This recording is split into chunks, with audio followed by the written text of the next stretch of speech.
हबीबुर्रहमान और आप देख रहे हैं क्वेटा टीवी। स्टूडेंट्स, हमने स्टिक्योमेट्री के एक्सरसाइजेज स्टार्ट किए थे और आज इसमें हमारा लेक्चर नंबर 3 होने वाला है। ठीक, सॉरी, लेक्चर नंबर हमारा आज 2 होने वाला है। अच्छा, आज हम दो चीज़ें कवर करेंगे। तो ये फिल इन द ब्लैंक्स जो हमारे बुक्स में हैं इसको कवर करेंगे। Secondly, label true and false statement को। अगरचे ये आसान चीज़ें हैं लेकिन चूंकि हम एक्सरसाइजेस कंप्लीट कर रहे हैं तो ये भी इसमें हम इंक्लूड करते हैं। चलिए जी, स्टार्ट कर लेते हैं। Fill in the blanks with suitable words given in the brackets. Blanks को आपने फिल करना है, ठीक है। A balanced chemical equation has the blank number of atoms of each element on both sides of the equation। कहते हैं balance chemical equation में एटमों की तादाद दोनों तरफ इक्वेशन के सेम होती है, डिफरेंट होती है। तो बेटा जी, ए बैलेंस इक्वेशन में एटमों की तादाद हमेशा दोनों तरफ इक्वेशन के सेम रहती है। जैसे अगर हम हाइड्रोजन ऑक्सीजन को मिला के पानी बनाएंगे तो इसे हम बैलेंस करेंगे। अब इधर 4 हाइड्रोजन हैं तो इधर भी आपको 4 हाइड्रोजन मिलेंगे। ऑक्सीजन 2 हैं तो ये 2 ऑक्सीजन आपको मिलेंगे। तो इधर हमारे पास ऑप्शन आएगा जी same. There are blank molecules in 2 moles of methanol. ये CH3OH मीथानोल है। अब ये कह रहा है देयर आर ब्लैंक मॉलिक्यूल्स, कितने मॉलिक्यूल्स है 2 मोल्स में। अच्छा स्टूडेंट्स, एक मोल के अंदर, एक मोल में एवोगैड्रोस की तादाद होती है 6.02 10⁻23। तो 2 मोल्स में आप ख़ुद बताइए कितने होंगे जी। इसको हम डबल कर देंगे तो इसका डबल क्या आएगा जी 12, ठीक है। The number of atoms in 1 mole of neon is. तो एक मोल के अंदर कितने एटम्स होंगे। अभी अभी मैंने आपको बता दिया कि एक मोल में एटमों की तादाद ये रहेगी, ठीक है। तो आंसर है ये वाला। अच्छा, the mass of blank moles of nitrogen is 56। अच्छा देखिए जी, हम नाइट्रोजन का पहले एक मोल लेंगे, ठीक है। तो 14 × 2 ये हो जाएगा 28, जो कि बनता है एक मोल, सही। अब 28 को अगर मैं डबल कर दूं तो 56 बनता है। तो ये कितने मोल्स बन जाएगा जी 2 मोल। तो हमारा आंसर है जी ये 2 मोल आएगा। The space occupied by 0.5 mole of chlorine at STP। हमारे पास मोल्स है 0.5 क्लोरीन की। तो इस स्पेस ऑक्यूपाइड बाय कितना जगह ये पकड़ेगा, यानी वॉल्यूम कितना पकड़ेगा। तो वॉल्यूम का फार्मूला लगाएंगे जी। वॉल्यूम का एक फार्मूला होता है मोल इनटू मोलर वॉल्यूम। अब जनाब, मोल इसने हमें दिया है 0.50, तो हम लगा देंगे 0.50। इसको हम मोलर वॉल्यूम के साथ मल्टीप्लाई करेंगे जो कि होता है 22.414। ये फिक्स होता है, ठीक है, 22.414। अच्छा, इस दोनों को मल्टीप्लाई कर लेंगे तो हमारा आंसर आ जाएगा, सही। अब बेटे जी, मुझे इस से ही अंदाज़ा हो रहा था कि 0.5 को जब 22 से ज़रब देंगे तो ये हमारे पास 11 आ जाएगा, ठीक है। The equal volume of all gases at STP।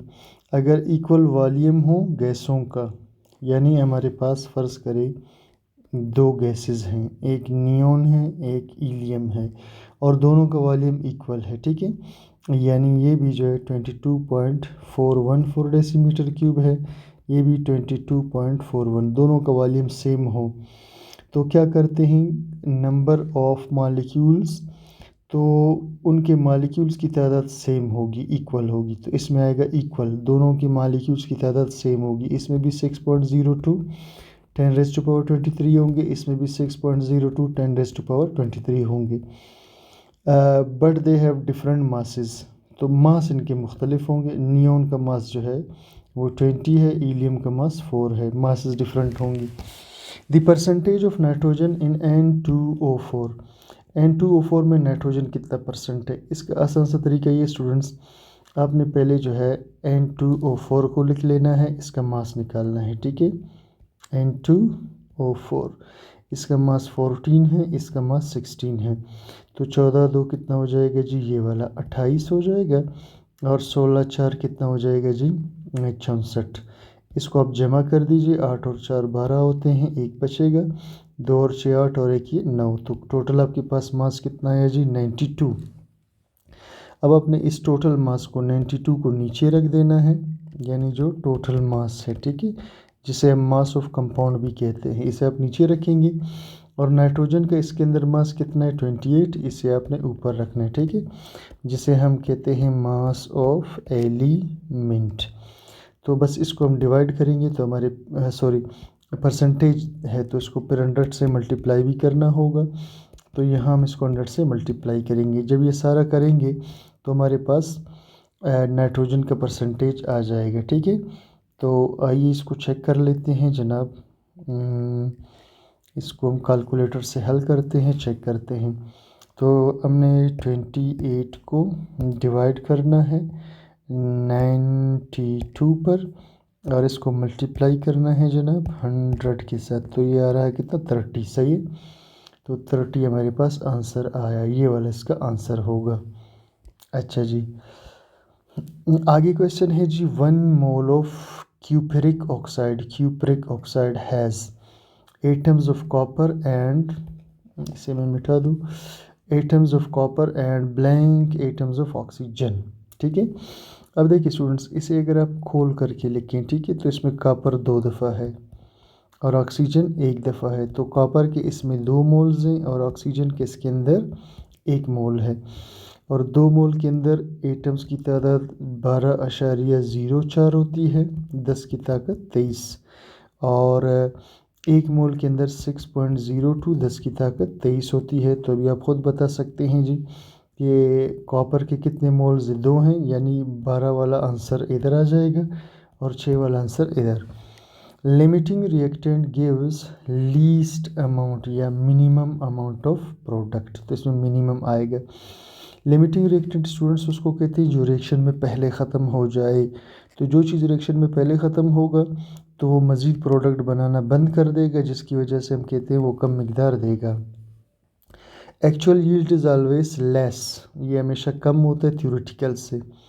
यानी थ्योरेटिकल वो है, थ्योरेटिकल यील्ड उसे कहते हैं जिसे हम बैलेंस इक्वेशन से निकालते हैं। मिसाल के तौर पर मैं हाइड्रोजन ऑक्सीजन को मिलाकर पानी बनाता हूँ, ये प्रोडक्ट, ठीक है जी, इसको हम क्या कहते हैं जी, प्रोडक्ट, और इसी को हम कहते हैं यील्ड। अब इसका मास आप निकाल दीजिए, ठीक है। तो H2O 2 दफ़ा है आपके पास, H2O 2 दफ़ा है, तो 18 इसका मास हुआ, 18 इसका मास हुआ, तो टोटल मास कितना हुआ जी आपके पास, 36 हुआ। तो ये जो है थियोरेटिकल यील्ड कहलाता है। लेकिन रियल में अगर लेबॉर्ट्री में आप हाइड्रोजन और ऑक्सीजन को मिलाकर पानी बनाओगे तो वो आपका एक्चुअल यील्ड कहलाएगा। अब एक्चुअल यील्ड रियल वाला हमेशा थोड़ा सा कम होगा, यानी अगर थियोरेटिकल 36 है तो ये हो सकता है 34 हो, 32 हो, क्योंकि during the course of reaction के होते हुए कुछ ना कुछ मिकदार हमारे पास ज़ाया हो जाती है। चलिए जी, नेक्स्ट क्वेश्चन पे चलते हैं जी। Label the following statements true false, बताइए ठीक है गलत है।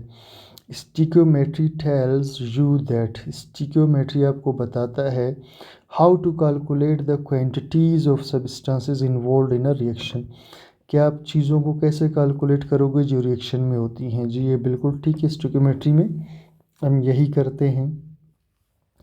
The stoichiometric calculations can be performed, अच्छा जी, स्टोइकोमेट्रिक कैलकुलेशंस परफॉर्म किए जा सकते हैं when Avogadro's law is obeyed.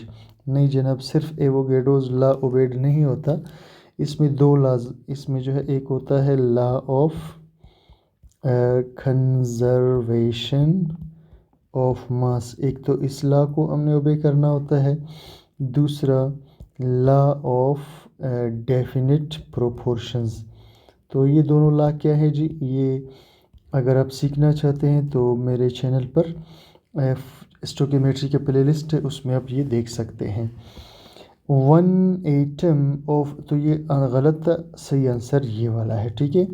1 atom of magnesium is twice in mass. Magnesium का मास होता है 24। तो ये कह रहा है कि एक एटम मैग्नीशियम का दुगना मास रखता है एज़ कम्पेयर टू कार्बन, और कार्बन का मास है 12। तो ठीक है, 12 के मुकाबले में 24 दुगना हुआ, तो ये बात ठीक है। The reactants are on the right side of arrow in a chemical reaction. अच्छा जी, देखिए ये हमारे पास एक केमिकल रिएक्शन है, ये जो साइड है, ठीक है, ये कहलाता है राइट साइड, और ये जो साइड होता है ये कहलाता है लेफ़्ट साइड। तो रिएक्टेंट्स लेफ़्ट साइड पर होते हैं, राइट पर नहीं होते। तो ये वाला सेंटेंस जो है ये ठीक नहीं है। Avogadro's number is represented by n है, बिल्कुल ठीक है। The number of hydrogen atoms in 1.5 mole of H2S। अच्छा, कहता है जी कि हाइड्रोजन एटम्स की तादाद 1.5 मोल H2S के अंदर वो बराबर होती है number of hydrogen atoms in 1.5 moles of HI। तो अभी हमें ये कह रहा है कि आपके पास H2S है जो कि 1.5 मोल है, सही। दूसरी तरफ आपके पास HI है और ये भी 1.5 मोल है, सही, दोनों सेम मोल्स में। अब क्वेश्चन क्या कहते हैं नंबर ऑफ हाइड्रोजन एटम्स दोनों में सेम है। बिल्कुल सेम नहीं है, क्योंकि यहाँ हाइड्रोजन की तादाद दुगनी होगी, यहाँ सिंगल है, क्योंकि ये H2 है, ये HI है, ठीक है। तो ये एक स्टेटमेंट ठीक नहीं। The molar mass of P4O-3 is 95 ग्राम। तो हम निकाल लेते हैं, कोई मुश्किल बात नहीं है। फास्फोरस और 4 ऑक्सीजन है, सही है जी। फास्फोरस का मास होता है 31, और 4 दफ़ा ऑक्सीजन 16, 4 64 होता है, ठीक है। तो इस दोनों को जमा कीजिए, 4 और 1 5 हुआ, 3 और 6 कितने हुए, 9 हो गए, 95। तो ये बिल्कुल ठीक है statement. Ionic compounds consist of molecules. नहीं जनाब, आयोनिक कंपाउंड्स आयंस पर मुश्तमिल होते हैं। The amount of product calculated from balance chemical equation is called actual yield. वो प्रोडक्ट की मिकदार जिसे हम बैलेंस इक्वेशन से मालूम करें उसे कहते हैं एक्चुअल यील्ड। तो जनाब उसको एक्चुअल यील्ड नहीं कहते, बल्कि उसको हम कहते हैं थ्योरेटिकल यील्ड, सही। उसे हम क्या कहते हैं, greater is the percentage yield. अच्छा, किसी रिएक्शन में पैदावार जितनी ज़्यादा होगी, higher will be the efficiency of reaction, वो रिएक्शन इतना अच्छा है। तो ये बात बिल्कुल ठीक है। तो स्टूडेंट्स, ये आज का हमारा लेक्चर था छोटा सा। उम्मीद करता हूँ कि आपको समझ आ जाएगा।